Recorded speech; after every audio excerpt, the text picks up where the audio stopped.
Assalamualaikum warahmatullahi wabarakatuh. Alhamdulillah rabbil alamin. Hamdan katsiran tayyiban mubarakan fih kama yuhibbu rabbuna wa yardah. Asyhadu an la ilaha illallah wahdahu la syarika lah wa asyhadu anna Muhammadan abduhu wa rasuluh. Allahumma salli wa sallim wa barik wa an'im ala nabiyyina Muhammadin wa alihi wa sahbihi ajma'in wa ba'du. Para kaum muslimin, kaum muslimat, pemirsa Roja TV dan para pendengar di Roja yang dimuliakan oleh Allah Azza wa Jal. Taqabbalallah minna wa minkum. Semoga Allah menerima amalan kita semuanya.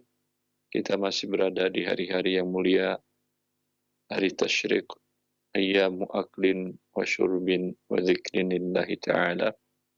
Hari di mana kaum muslimin makan dan minum dan juga zikir kepada Allah dengan bertakbir Allahu Akbar, Allahu Akbar, Allahu Akbar, walillahil hamd.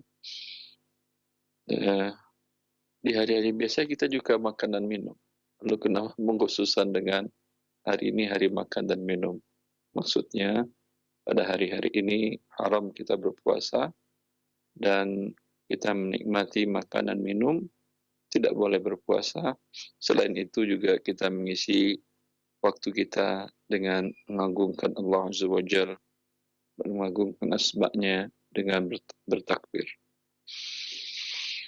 Dan bagian dari mengagungkan asma Allah dan bagian dari berzikir adalah mempelajari syariat Allah Azza wa Jalla, dan dijelaskan oleh para ulama dalam buku-buku mereka. Di antaranya yang akan kita bahas sekarang masih dalam bab wasiat dan tentang al-musa ilai, tentang bab al-wasi, yaitu orang yang menerima wasiat. Taqra Syekh. نعم أستاذ. من كلمات ولا تصي وصية. نعم أستاذ.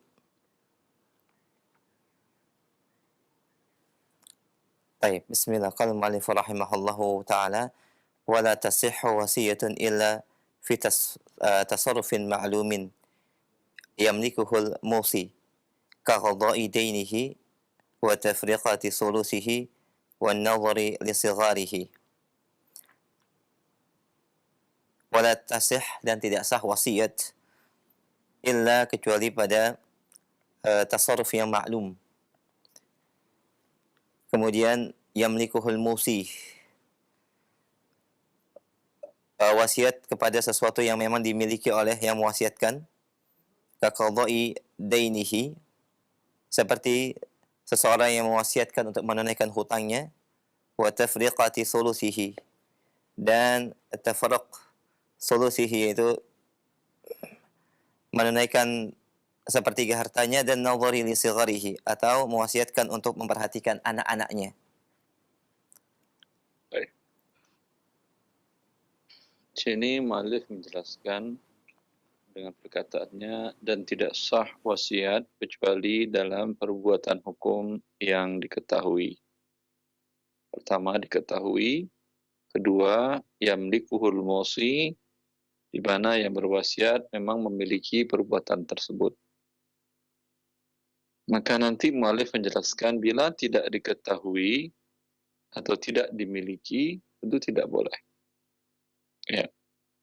Apa tasarruf yang diketahui? Kalau dia mengatakan sepertiga hartaku, wahai fulan, lakukan untuk kebaikan. Kebaikan banyak. Tidak jelas kebaikannya apa. Apakah maksudnya dana sepertiga hartanya itu untuk membangun pesantren, atau masjid, atau dana untuk membiayai para penuntut ilmu syar'i, atau untuk mencetak Al-Quran, mushaf, atau untuk mencetak buku-buku syariat Islam, atau untuk biaya hidup para imam masjid, para muadzin masjid, ya, banyak kebaikan. Ya, ini tidak jelas berarti. Akan tetapi kalau di daerah tersebut ada kebiasaan, kalau kebaikan itu adalah umpamanya bila orang mengatakan, berikan uang saya untuk kebaikan kaum muslimin. Di daerah itu umpamanya daerah yang susah, sulit air. Untuk mencari sumber air sulit. Butuh dibuat sumur bor mungkin dengan biaya yang cukup besar. Tidak banyak orang yang memiliki sumber air. Ya. Berarti kebiasaan orang berderma di sana, berdonasi di sana, untuk kebaikan adalah maksudnya untuk menggali sumur air dan mengalirkannya untuk kebutuhan orang banyak, mungkin dibuatkan tangki dengan sekian meter kubik, kemudian semua orang kampung yang ingin mengambil dari sana silahkan tanpa ada yang menghalang-halangi. Ya, mungkin seperti itu. Di daerah yang tidak subur tanamannya, tanahnya mungkin tidak cocok untuk diolah dengan tanaman. Mungkin kalau berbuat baik di sana adalah dengan membeli sembako dan dibagikan kepada orang-orang kampung. Kalau di sana umpamanya ada seorang ulama yang didatangi para penuntut ilmu syar'i dari berbagai kota, daerah, dari negara, dari provinsi lain datang untuk belajar ilmu syar'i ke sana. Dan di antara mereka ada yang membutuhkan biaya. Dia memang sudah menyiapkan biaya dari awal, tapi qadar Allah mungkin ada kebutuhan kurang, dan ada beberapa penuntut ilmu syar'i yang butuh biaya hidup. Mungkin di sana maksudnya adalah kebaikan membantu para penuntut ilmu syar'i. Ya, maka bila di daerah itu ada suatu kebiasaan uruf, ya, walaupun perkataan musi yang berwasiat tidak terlalu spesifik, tidak terlalu jelas, tapi bisa dikembalikan kepada uruf. Bila tidak ada, ya, bila tidak ada seperti umpamanya di beberapa kota besar, kalau katakan berikan kebaikan itu hampir tidak ada kebiasaan di sana, karena memang umpamanya orang hidupnya satu dengan lain tidak saling memperhatikan kebutuhan yang lainnya, sehingga tidak ada uruf atau kebiasaan. Ya, dalam hal ini baru wasiatnya menjadi tidak sah. Kemudian tidak sah juga kecuali yang dimiliki oleh al-musi. Yang dimiliki oleh musi untuk sesuatu perbuatan yang halal tentunya. Kalau dia berwasiat untuk perbuatan yang haram, tidak boleh seorang muslim melakukan perbuatan yang haram. Karena hartanya sesungguhnya bukan milik dia. Adalah wa'atuhum mimma lillah. Harta milik Allah. Hanya diamanahkan kepada kita makhluk ini. Ketika dia gunakan untuk hal yang dilarang oleh Allah, itu tidak dibolehkan. Kalau dia mengatakan berikan ini untuk membantu umpamanya acara-acara pesta, acara musik, acara band, ya, maka ini tentu tidak sah. Begitu juga bila wasiatnya terhadap harta yang tidak sepenuhnya dimilikinya. Umpamanya musi yang berwasiat ini memiliki sebidang tanah dan ada di atasnya bangunan.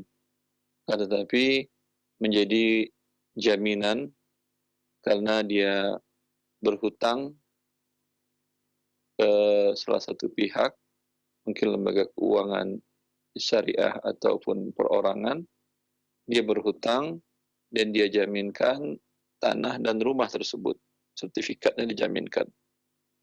Kemudian musi mengatakan kepada wasi, dia berwasiat, ya, kalau aku wafat, tanah dan rumah yang itu, ya, kamu jadikan rumah tahfiz Quran, umpamanya. Ya, ini dia berwasiat pada sesuatu yang tidak dimilikinya. Karena bila dia memang barang yang dijaminkan itu milik dia, tetapi tidak sempurna menjadi milik dia karena statusnya dijaminkan.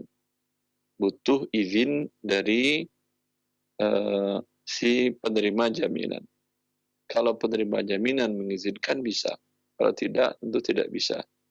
Atau penerima jaminan mengatakan tidak bisa dijadikan rumah tahfiz, saya nanti tidak susah untuk menjualnya.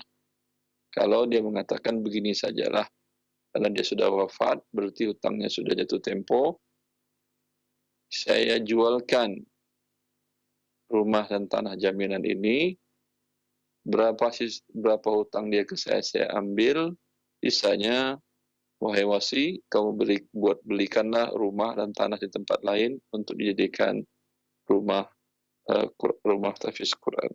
Seperti itu tidak masalah. Kaqada'i dainihi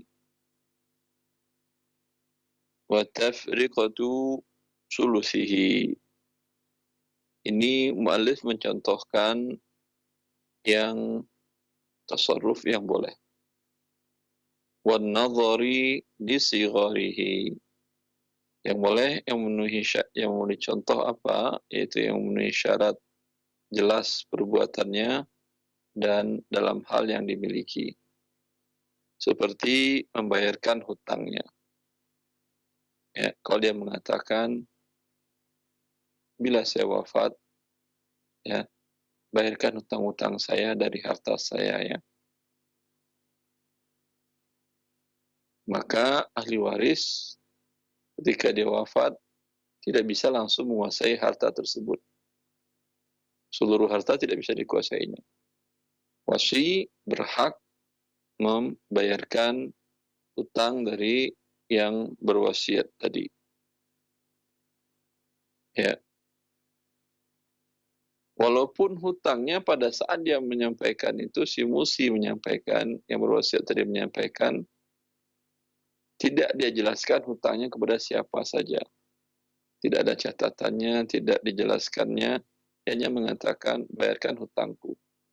Bayarkan hutangku kan jelas, perbuatannya jelas membayarkan hutang. Cuman tidak jelasnya hutangnya kepada siapa saja dan berapa saja nominalnya. Ya. Ini tetap boleh. Karena tasarrufnya, yaitu perbuatannya jelas membayar hutang. Ya. Wa tafriqati sulusihi, dan membagikan sepertiganya. Dia ketika wafat dia punya harta 3 miliar, tanah, rumah, tabungan, kendaraan, dan lain-lain. 1 miliarnya diambil oleh wasi untuk dia bagi-bagikan kepada orang-orang yang membutuhkan atau kepada jalan kebaikan seperti yang kita jelaskan tadi. Ini perbuatannya jelas. Wan nadhari li sigharihi, dan dia mengatakan, bila si musi mengatakan, kalau saya wafat, anak-anakku yang belum baligh, laki dan perempuan, kamu yang menjadi pengayomnya, ya, nazir, yaitu untuk memperhatikan, mengawasi anak-anaknya, ya, mau disekolahkan kemana, ya, anak-anaknya. Ini hak dari wasi, ya. Kemudian mau dikembangkan hartanya, kan ketika musi wafat dia memiliki harta, dibagikan kepada anak-anak. Anak-anak dapat, umpamanya anak laki-laki dapat 2 miliar, anak perempuan dapat 1 miliar, dan 2 anak ini, ya, anak yang lain umpamanya status mereka sudah baligh, maka uang diserahkan kepada mereka. Ada 2 anak yang belum baligh. Yang anak laki-laki dapat 2 miliar, perempuan dapat 1 miliar. Mereka umurnya masih 8 dan 6 tahun. Ini siapa yang mengelola hartanya dan mengurus mereka adalah si wasi tadi. Bila yang musi berwasiat. Ya, bila dia tidak ada wasiatnya, lalu bagaimana? Tidak ada wasiatnya, tentu kembali kepada kerabat yang dekat dari yang wafat. Ya, kepada asabahnya, pada walinya. Kalau ada berwasiat, ya, dia khawatir umpamanya istrinya,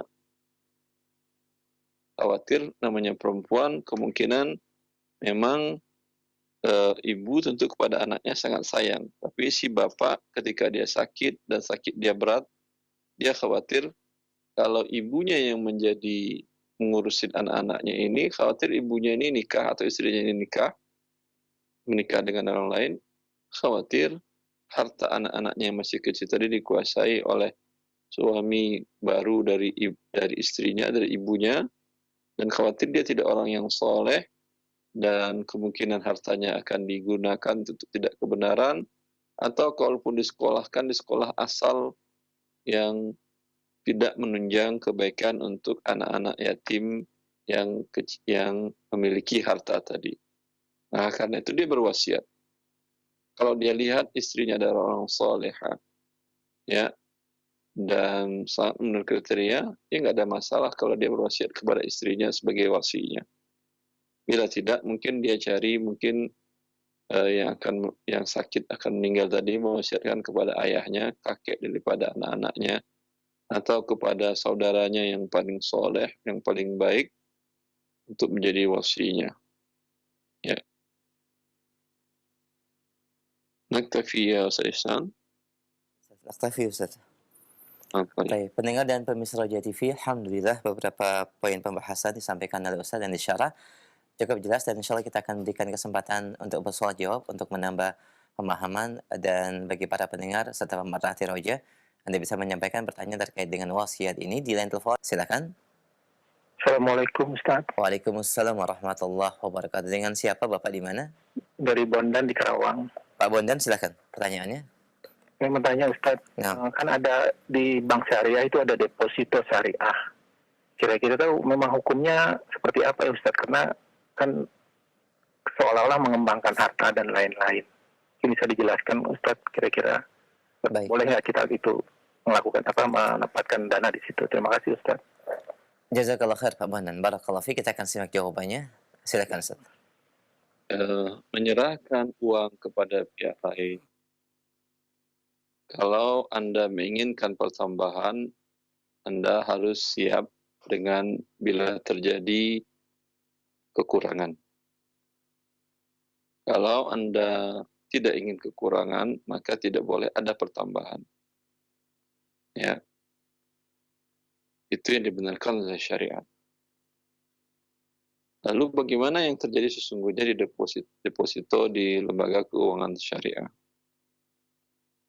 Deposito yang ada di lembaga keuangan syariah, Anda menyerahkan dana untuk dikembangkan mereka, tapi tidak ada di situ klausul atau tidak ada kesepakatan bahwa bila terjadi kerugian di luar kemampuan pengelola yaitu bank syariah, bahwa deposan atau pemilik dana juga menanggung kerugian. Artinya dananya akan berkurang sebesar dana yang disertakannya dalam usaha pengembangan harta tadi. Dengan tidak adanya klausul tadi, maka tentu Anda tidak akan berkurang dana Anda. Anda menyetorkan dana namanya 2 miliar untuk didepositokan, itu tidak akan berkurang dana 2 miliar. Tapi akan bertambah dengan pertambahan yang tidak tetap. Apakah ini menjadi halal? Jawabannya juga tidak halal. Ya, memang ada bedanya dengan bank konvensional di pertambahannya. Kalau di bank konvensional pertambahannya tetap. Ini selain gharar juga riba. Kalau yang di bank syariah pertambahannya tidak tetap. Tapi apakah dia halal pertambahan tidak tetap? Tidak. Kalau si deposan, si pemilik dana tidak menanggung kerugian. Maka kalau Anda menginginkan yang halal, ya, minta kepada mereka, ada nggak deposito yang ada di perjanjian, di syarat dan ketentuannya, bahwa pemilik dana, yaitu nasabah, yaitu deposan, menanggung kerugian sebesar dana yang persentase dari dana yang disetorkannya untuk usaha tadi. Kalau mereka setuju dengan penambahan klausa atau persyaratan tersebut, maka insya Allah halal transaksi Anda. Bila mereka tidak setuju menambahkan dengan mengatakan bahwa ini sudah menjadi ketetapan dari bagian legal dan Dewan Syariah Nasional dan macam-macam lah OJK, ya, maka haram Anda mendepositokan dana Anda di sana, jangan lakukan. Ya, lalu bagaimana? Tempatkan aja dana Anda di rekening wadiah yang tidak ada pertambahan. 2 miliar, 2 miliar. Tidak ada pertambahan dan juga tidak ada kekurangan. Itu bernama akadnya sesungguhnya qard, bukan akadnya wadiah. Walaupun mereka menamakan rekeningnya wadiah. Wallahu a'lam. Alhamdulillah, jazakumullah khair atas jawaban dan penjelasannya. Demikian pendengar yang bertanya, jazakallah khair. Kami berikan kesempatan berikutnya untuk penanya yang kedua, masih di via telepon. Baik, kita angkat kembali. Silakan. Halo. Ya, Assalamualaikum. Waalaikumsalam warahmatullahi wabarakatuh. Dengan siapa Bapak di mana? Dengan Pak Prawoto di Tangerang. Pak Prawoto, silakan pertanyaannya. Ini Pak, mohon tausiahnya atau arahannya. Saya punya rumah, tanahnya 700 meter, kontrakan 925 meter, 305 meter, dan 200 meter. Ini saya sudah umur, pada 69. Bagaimana, apa bisa langsung, karena ini kalau saya punya pemikiran, kepingin saya itu saya kirimkan lebih dulu, katakanlah ke masa depan yang panjang, tapi istri belum siap. Ini sekarang untuk biaya hidup, biaya perawatan, dan sedekah lah istilahnya, sedekah untuk itu kepada keluarga, tetangga, dan lain sebagainya. Ini untuk tindak lanjutnya. Di sisi lain saya sudah menghibahkan sebagian untuk anak saya yang 4 orang, 3 laki-laki, 1 perempuan, 1.225 meter persegi. Sudah Pak Waroto? Ya Pak. Baik. Wallahu alam, bila Anda memiliki harta yang berlebih dari kebutuhan Anda, dan Anda ingin menjadikan harta tersebut di tempat yang bisa membantu dunia dan akhirat Anda, banyak hal yang bisa Anda lakukan. Seumpamanya, Anda bangun di atas tanah tadi ada yang strategis, Anda bangun di atasnya umpamanya gedung ruko. Lalu Anda berwasiat, mengucapkan wakaf, andai wakaf yang mengikat. Anda mintakan anak-anak atau Anda tulis di atas kertas bermaterai bahwa gedung dan ruko ini selama saya hidup hasilnya adalah untuk biaya hidup saya dan istri saya. Pokoknya milik Anda. Dan bila saya wafat, maka berubah menjadi milik wakaf. Atau Anda mengatakan ini saya wakafkan setelah saya wafat, maka seluruh manfaat dari tanah dan gedung tadi adalah sebagai wakaf. Maka kapan Allah memanggil Anda, maka status tanah dan gedung tadi tidak bisa dimiliki oleh ahli waris Anda. Lalu milik siapa tergantung Anda berwakaf untuk apa. Kalau Anda berwakaf umpamanya hasil dari dana penyewaan dari tanah dan gedung tadi untuk umpamanya para fakir miskin di sekitar Anda boleh, atau untuk pesantren A boleh, atau untuk lembaga dakwah B dan C juga boleh. Atau Anda bagi dengan mengatakan 1/3 dari hasil gedung dan tanah tadi untuk para fakir miskin di sekitar daerah saya, ya.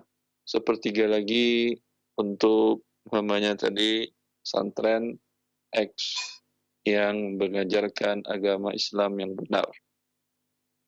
Kemudian sepertiga lagi untuk lembaga dakwah X, tunjuklah lembaga dakwah tertentu ya yang mengajarkan agama Allah yang benar. Ya, itu yang terbaik. Wallahu a'lam. Nah, Ustaz, jazakallah khair atas nasihat dan juga arahannya. Demikian Pak Prawoto, semoga bermanfaat dan menjadi jawaban bagi pertanyaan antum. Barakallahu fik. Kita berikan kesempatan kembali bagi pemerhati Roja, di mana saja Anda berada. Silakan bagi Anda yang ingin bertanya di line telepon dan dalam pembahasan wasiat bagi Anda yang baru bergabung. Kita angkat kembali. Halo. Halo. Ahlan. Ya. Assalamualaikum ya. Waalaikumsalam warahmatullahi Dengan siapa di mana? Dengan Ummu Khadijah dari Sulawesi Selatan. Ummu Khadijah di Sulawesi Selatan, silakan. Iya. Begini Ustaz, yang mau bertanya, saya sekarang sementara menabung di bank syariah, tetapi dana saya yang ada di bank tetap nggak ada pengurangan, nggak ada penambahan. Yang ingin saya tanyakan Ustaz, di bank syariah tersebut ada saldo mengendap sekitar 50.000 dan itu tidak bisa penarikan semua Ustaz. Bagaimana hukumnya itu Ustaz? Menabung di bank Tidak apa-apa tersebut. Ibu, itu wallahu alam, itu mungkin biaya administrasi ketika pembukaan rekening. Dan ketika penutupan rekening itu harus ditinggalkan, harus dibiarkan karena umpamanya untuk biaya penutupan dan segala macam. Tidak ada masalah kan, dari awal Anda tahu bahwa tidak bisa diambil seluruh saldo tinggal kali Rp50.000. Ya. Dana Anda kalau Anda simpan di rumah, tentu biaya administrasinya lebih besar daripada Rp50.000. Mungkin Anda harus beli lemari besi dengan kunci yang otomatis, mungkin harganya sampai 10 juta, 12, 15 juta, dan seterusnya. Yang mengendap, yang besi. Ya. Itu pun Anda mesti takut-takut mungkin di rumah. Khawatir ada mamanya orang tahu dan diangkatnya. Ya. Tapi kalau dana Anda di bank, aman. Rp50.000 dibandingkan dengan jasa yang Anda dapatkan itu jauh lebih kecil. Itu tidak ada masalah. Wallahu a'lam. Baik, demikian Ummu Khadijah di Sulawesi Selatan. Jazakallah khair Ummu. Sudah dijawab pertanyaannya, barakallahu fik. Kita kembali memberikan kesempatan via telepon. Baik, kita angkat kembali. Halo. Silakan, sudah masuk. Halo, Assalamualaikum Ustaz. Waalaikumsalam warahmatullah. Dengan siapa Ummu di mana? Ini dengan Ibu Lina di Riau. Ibu Lina di Riau. Silakan pertanyaannya Ibu. Ini Ustaz, bagaimana dengan kita membeli emas, kita pergi ke toko emas itu, lantas emas yang kita beli di situ itu, pokoknya kita membutuhkan 200 gram. Sementara yang dipajang itu tidak ada 200 gram. Lantas kita menunggu 3 hari dulu, ditempah dulu, lantas pihak toko emas itu meminta uang DP-nya dulu sekitar 50% gitu. Nanti takutnya nggak kita ambil. Setelah dia tempah, kita nggak ambil gitu. Itu bagaimana hukumnya itu, Ustaz? Baik, kita akan simak jawabannya, Bu. Silakan, Ustaz. Syarat sah jual beli emas adalah iadan biyadin. Emas diserahkan di majelis, uang diserahkan di majelis. Kalau ada DP, berarti sebagian uang diserahkan di majelis, emas tidak Anda terima kecuali setelah beberapa hari atau setelah majelis berpisah. Maka terjadi riba. Jelas? Kalau Anda umpamanya ingin solusinya bagaimana, Anda emasnya, kalau emas ingin dibuatkan umpamanya menjadi kalung atau menjadi gelang dan lain-lain, Anda beli dulu emasnya, Pak, ada 200 gram, ada. Berapa harga sekarang? Sekian juta, Ibu. Enggak umpamanya 200 juta. Anda transfer pakai mobile banking. Udah masuk Pak, udah. Mana emas 200 gramnya? Nih, diberikan kepada Anda emas lantakan. Lalu Anda katakan, Pak, tolong buatkan gelang seperti ini bentuknya, seperti ini. Disepakati dan dia setuju. Bu, ada biaya. Dan dia pun akan mengatakan, selain ada biaya, ini nanti hasilnya tidak mungkin 200 gram juga, karena tentu ketika diolah ada penyusutan. Ada yang hilang, ya, karena diolah lah namanya. Jadi nanti perkiraan biasanya ada berkurang 5 gram. Ya, berkurang 5 gram. Jadi kemana perginya? Apakah menguap? Dia tidak menguap, tapi mungkin serpian-serpian serbuk-serbuknya jatuh ke sampah. Ya, kalau Anda minta, mungkin dia siap, nggak ada masalah. Tapi apakah Anda mau serbuk? Kalau Anda ingin juga, sampaikan kepada dia, saya nggak mau, itu hilang 5 gram itu. Ya, walaupun dia serbuk, tapi serbuk 5 gram emas, harganya juga mahal. Anda katakan, serbuknya harus dikumpulkan. Ya, maka dia tentu wajib mengumpulkan serbuknya ke Anda, menyerahkan serbuknya. Nanti mau Anda jual, itu terserah Anda. Ya. Kemudian, berapa biayanya umpamanya? Baik dengan emas, biayanya umpamanya 5%, berarti 10 gram emas. Anda bayar dengan 10 gram, itu serbuk 5 gram ya, tinggal saya beli lagi 5 gram, saya bayar ke Anda. Boleh. Atau bayarnya dengan rupiah 10 juta biayanya umpamanya. Juga boleh. Itu caranya. Nah, Ustaz, alhamdulillah. Jazakumullah khair atas penjelasan dan jawabannya. Demikian Ibu yang bertanya. Semoga bermanfaat. Demikian yang disampaikan oleh Ustaz secara terperinci. Barakallahu fiik. Kita berikan kesempatan masih di via telepon ya. Dan bagian yang baru bergabung dalam bab wasiat, kita akan kembali. Halo. Assalamualaikum Ustaz. Waalaikumsalam warahmatullahi wabarakatuh. Dengan siapa? Di Kepri. Dengan siapa Pak? Hamba Allah. Baik, silakan pertanyaannya. Gini Pak Ustaz. Ya. Pak. Saya punya orang tua laki-laki menikah 2 orang. Satu istrinya di luar negeri. Punya 3 orang anak. Itu yang 3 anak dari Bapak Anda?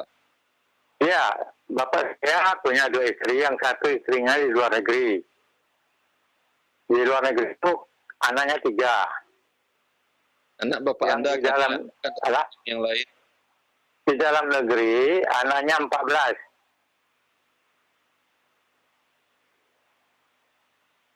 Pertanyaannya? Jadi yang di dalam negeri ini meninggal 2 perempuan, 1 laki-laki. Jadi sisanya itulah berapa itu. Jadi kalau nanti pembagian warisan itu bagaimana itu Pak? Sebab yang di luar negeri ini kita sampai sekarang ini tidak pernah kontak dan tidak tahu Pak alamatnya. Sebentar, Bapak Anda masih hidup? Ya Pak? Bapak Anda masih hidup? Oh, udah meninggal Pak, udah meninggal udah lama Pak. Kapan Bapak Anda tahun berapa meninggal? Bagaimana Pak? Bapak Anda itu meninggal tahun berapa? Oh, tahunnya udah tak ingat Pak, tahun-tahun 40-an itu Pak.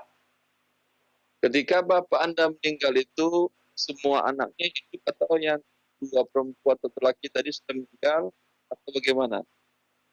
Jadi ketika di luar negeri ada 3 anak, dia merantau ke Indonesia.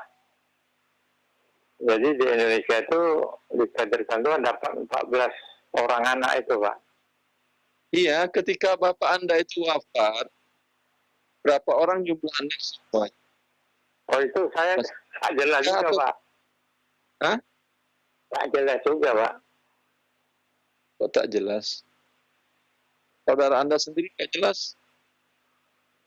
Saudara kandung yang di Indonesia ini 14 orang Pak.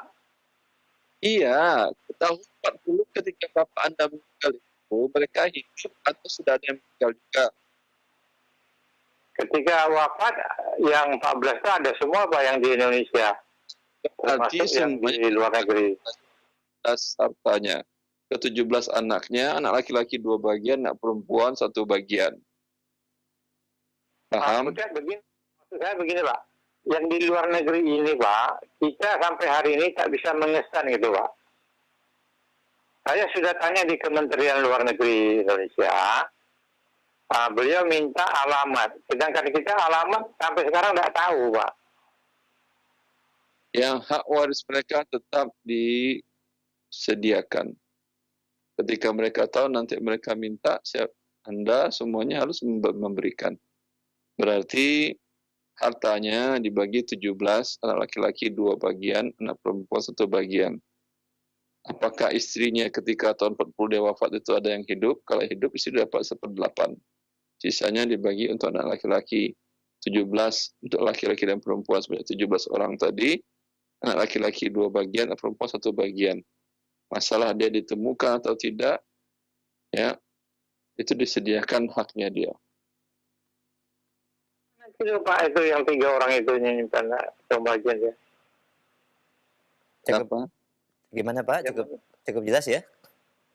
Ya. Cukup jelas jawaban dari Ustadz, tetap disediakan dan sambil menunggu. Maksud saya tuh yang 3 orang tidak dapat dikesan tuh nanti uang warisannya siapa yang nyimpan itu?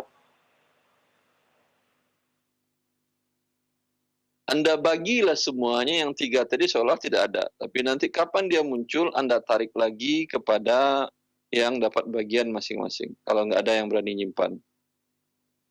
Jadi kalau begini bagaimana Pak? Kalau nanti Bapak almarhum itu ada juga peninggalannya di luar negeri itu. Kalau peninggalan Bapak di luar negeri itu untuk mereka bertiga, peninggalan almarhum di Indonesia untuk kami 14, bisa nggak Pak? Tidak. Semua harta Bapak Anda itu dibagi seperti yang saya sudah jelaskan tadi. Nah. Baik dalam negeri, luar negeri, dalam bumi, atas bumi. Baik, alhamdulillah cukup jelas jawabannya yang disampaikan oleh Ustaz. Bapak, barakallahu fiik wa jazakallahu khair. Baik, kita masih berikan kesempatan kembali pertanyaan di via telepon. Baik, kita angkat kembali. Halo. Assalamualaikum. Waalaikumsalam warahmatullah. Dengan siapa di mana? Dengan Eko Ustaz, Banjarmasin. Pak Eko di Banjarmasin. Silakan Pak pertanyaannya. Ya, Assalamualaikum Ustaz. Assalamualaikum. Ini Ustaz, saya ada beberapa pertanyaan, boleh ya Ustaz? Yang pertama, saya ini karyawan dan di perusahaan saya ini ada dana pensiun Ustaz. Nah, di awal kita menandatangani dana pensiun itu di situ diberikan pilihan. Nanti dananya ini akan diinvestkan kemana. Nah, pada saat itu saya memilih atau mencentang kolom yang intinya adalah perusahaan-perusahaan atau investasi yang syariah. Nah, berjalannya waktu, ternyata memang di rekening dana pensiun tadi sudah ada perincian di situ, Ustaz. Dana yang disetor berapa, pengembangan sampai saat itu berapa, sampai saat ini berapa, dan totalnya ada berapa. Nah, pertanyaan saya adalah, apakah ketika saya pensiun, dana ini bisa saya ambil semua, atau yang pengembangan ini harus saya pisahkan untuk diinfakkan, Ustaz? Yang pertama. Pengembangan dananya syariah itu betulkah syariah atau seperti apa pengembangan dananya? Kami kurang paham, karena di situ hanya diberikan pilihan itu. Kebetulan banknya itu adalah bank konvensional, Ustaz. Kalau bank konvensional bagaimana caranya syariah? Ya, Allah biasa. Kami hanya memilih pokoknya, Anda ambil pokoknya, kemudian kelebihannya, pengembangannya tadi Anda berikanlah kepada fakir miskin. Alhamdulillah, insya-Allah. Nah, yang kedua Ustaz, ada juga perusahaan ini dia mengasuransikan karyawannya tanpa dia memotong apapun dari karyawan. Jadi ini memang betul-betul yang menyetorkan itu perusahaan.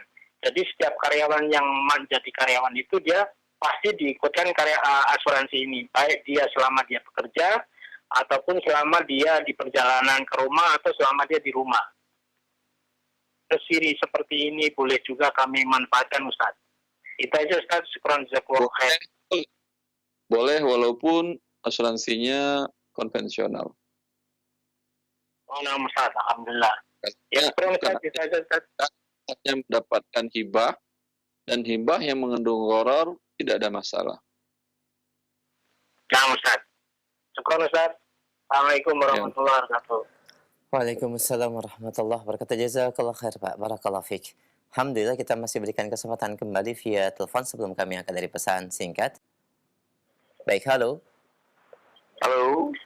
Iya, dengan siapa di mana? Assalamualaikum Bapak. Waalaikumsalam warahmatullahi wabarakatuh. Dengan Rahmat di Cibinong. Pak Rahmat, silakan pertanyaannya Pak. Ya, mau bertanya nih pada Ustaz. Silakan. Ini saya mau tanya soal harta waris, Tat. Orang tua saya kan sudah meninggal dua-duanya ya, Tat ya. Terus kakak saya juga ada yang sudah meninggal. Terus kakak saya punya istri. Dari istri kedua ini tanpa anak. Tapi istri yang pertama ini sudah meninggal, punya anak. Nah, kalau para ahli waris ingin menjual rumahnya itu siapa? untuk istri yang kedua, Ini sekarang anak ini, ya, yang mau dibagi warisan orang tua Anda atau saudara Anda? warisan orang tua saya, Pak. Terus kalau mau dijual warisan orang tua tadi?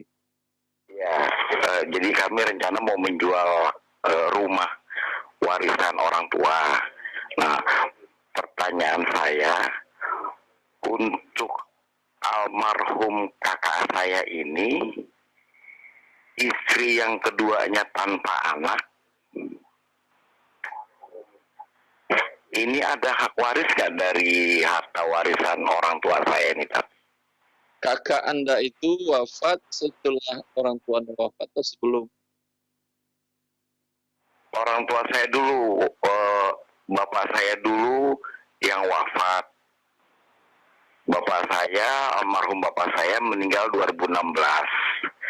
Terus kakak saya meninggal 2020. Ibu Anda kapan? Meninggal 2021. Sebentar.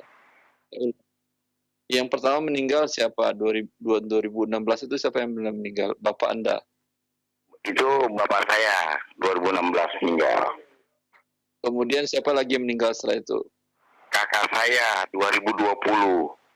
2020. Kemudian siapa lagi yang meninggal setelah itu? Ibu saya, 2021. Ya, pertanyaannya, apakah istri yang punya anak dapat atau tidak? Ketika abang Anda wafat, status dua-duanya masih istri yang sahkah atau ada sudah bercerai? Istri yang pertama ini sudah meninggal duluan ya, Tat. Kapan meninggalnya? 2014. 2014. Ya, terus tahun 2016 kakak saya menikah.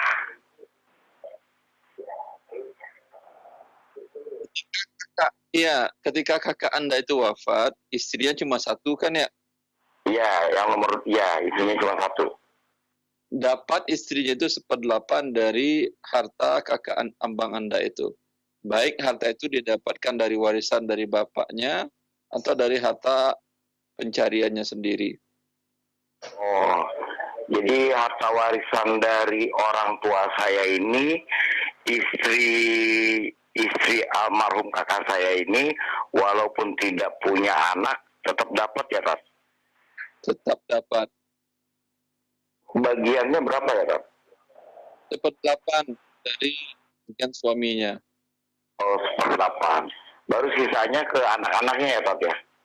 Ya, ibu Anda kan dapat. Ibu Anda kan terakhir wafatnya. Iya, ibu saya. Kemudian 1/8. Kemudian anak-anaknya. Laki 2 bagian, perempuan 1 bagian. Oh, gitu.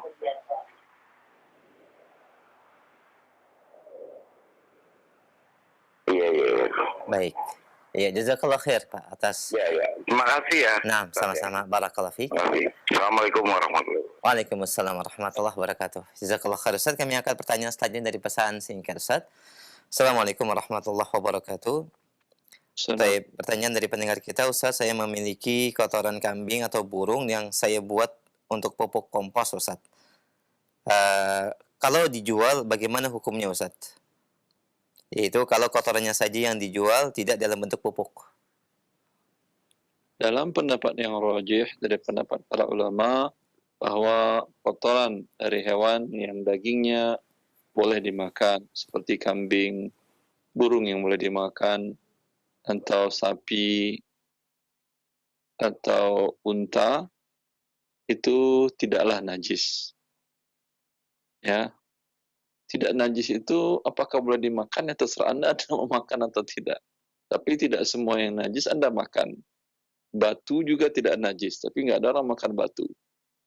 Ya, maksud tidak najis itu berlaku padanya hukum yang tidak, barang yang tidak najis. Boleh diperjualbelikan, boleh. Berdasarkan hadis Oraniyin.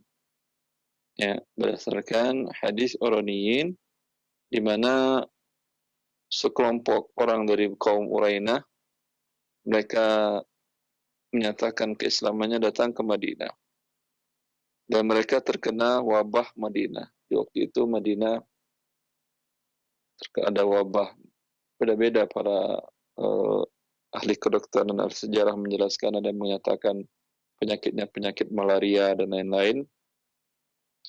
Walhasil, suku Urainah ini yang masuk Islam tadi terkena penyakit wabah di Madinah tadi.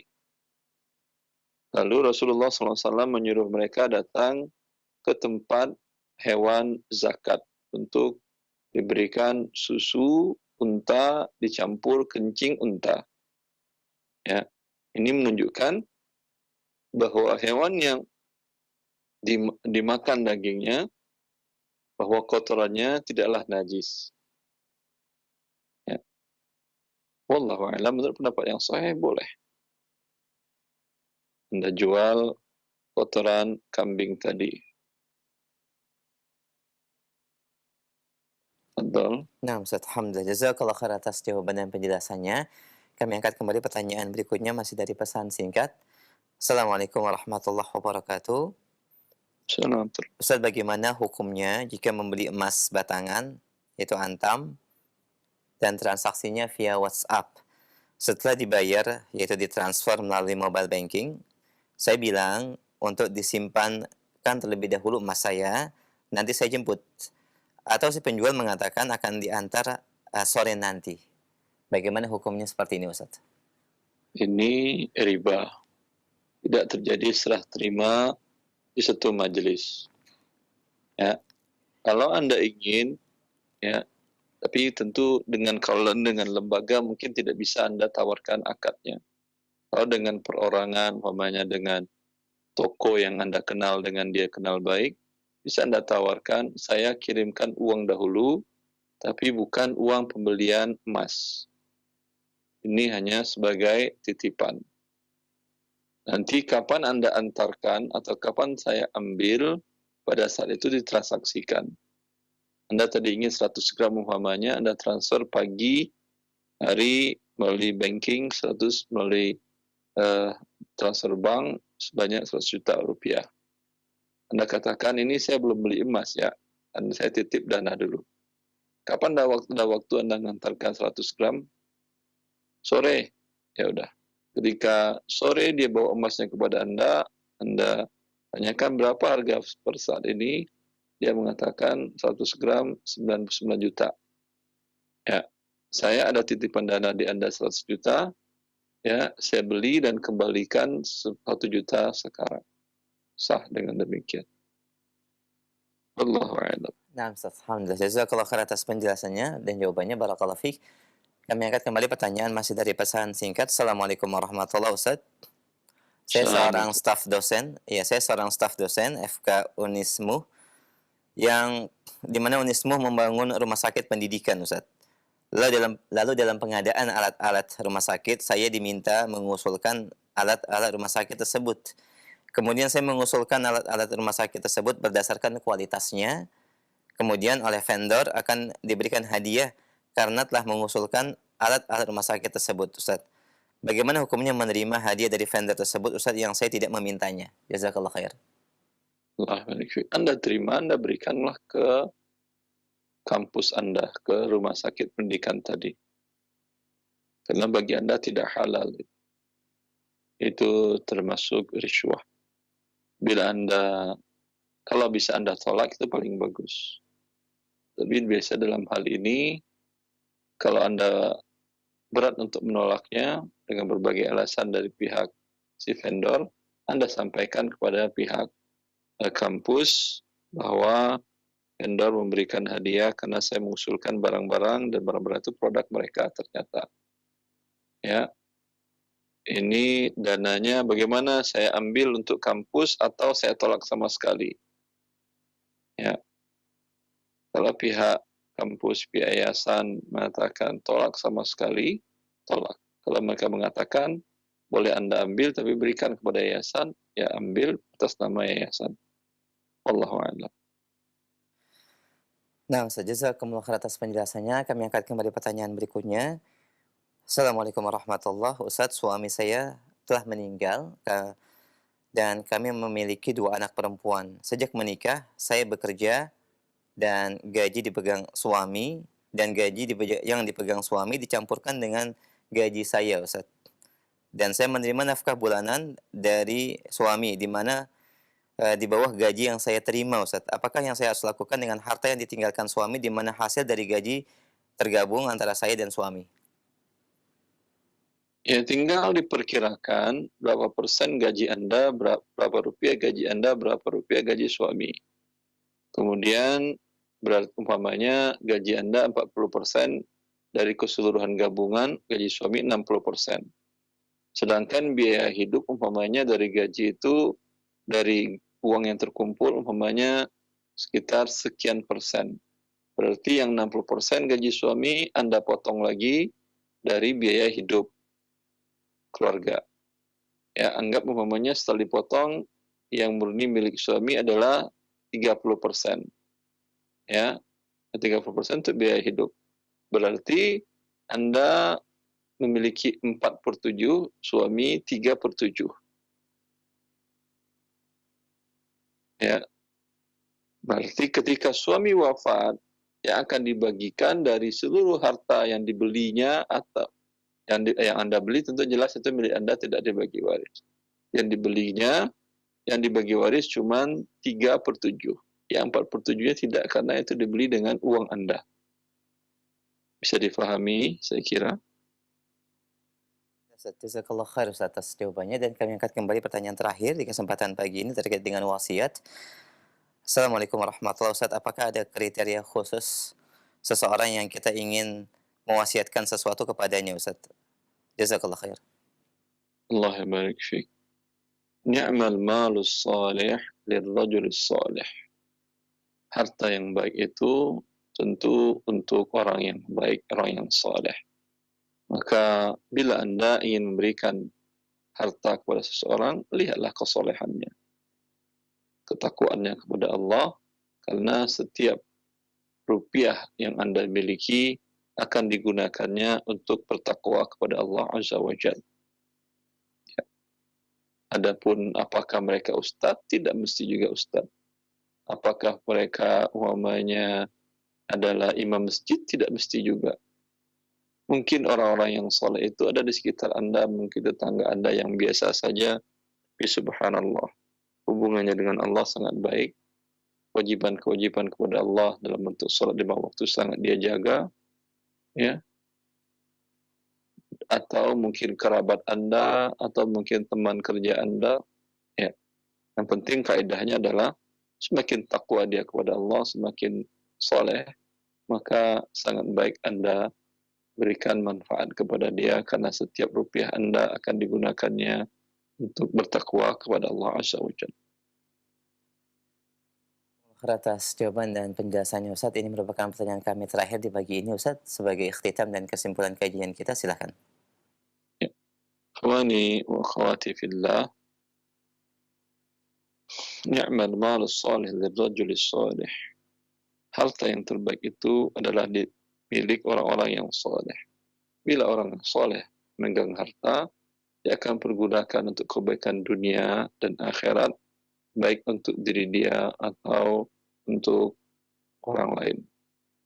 Tetapi sebaliknya juga, bila harta itu berada di tangan orang-orang yang durhaka, akan digunakannya untuk merusak dunia dan akhirat dirinya, dan merusak orang-orang di sekitarnya dan lingkungannya dan alam semesta.